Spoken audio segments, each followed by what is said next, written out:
We need all of your brains, all of your ideas. I don't have all the ideas in my head. I need you to come to those meetings and help guide me as the chairman of the Private Sector Commission. I need guidance. I need help. I'm a mere pilot, so I need help.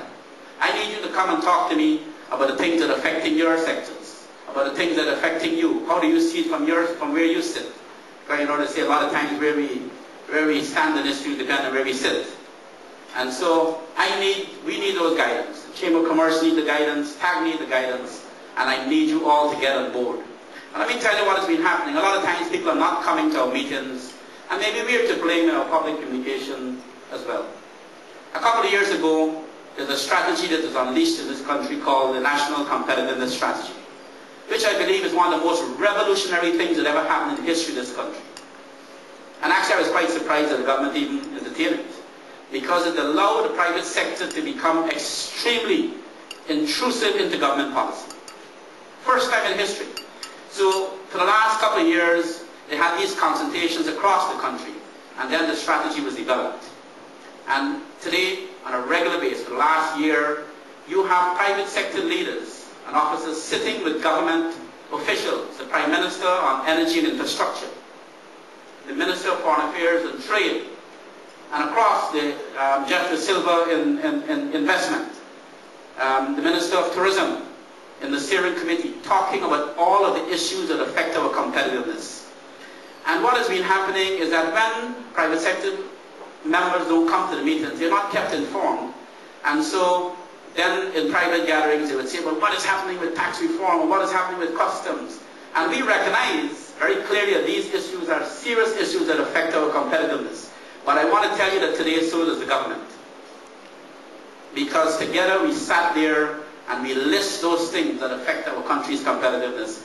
And at the highest level, there's the National Competitiveness Council, which is chaired by the President, and sitting around that table, there's the private sector leaders, members of other civil society, the stakeholders, the labor, and so on. And we sit there every quarter with the President and examine these agenda items. And these things are, this is not a talk shop.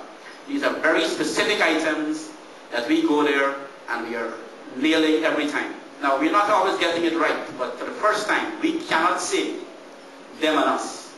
And I don't mean this government, I mean as an institutional arrangement between the private sector and the government on a regular basis.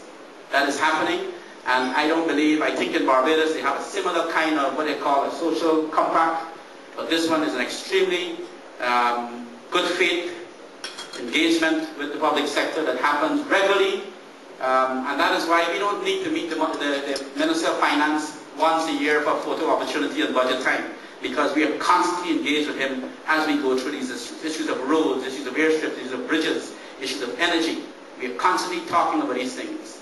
One of the most exciting things that is happening for us is what's happening in the Rupununi.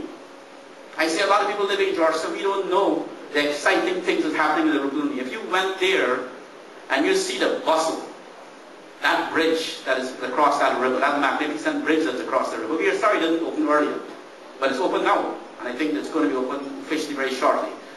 But what is happening in the Rupununi will affect all of Guyana in magnificent ways. They just had the industrial site in the Rupununi, and there are 100 businessmen in that area that is putting up factories. There are Guyanese businessmen who are looking to move down to the Rupununi. The Rupununi is one of the most wonderful parts of this country. Beautiful, beautiful savannas and rolling hills, and magnificent. And it's going to become a hub of our country.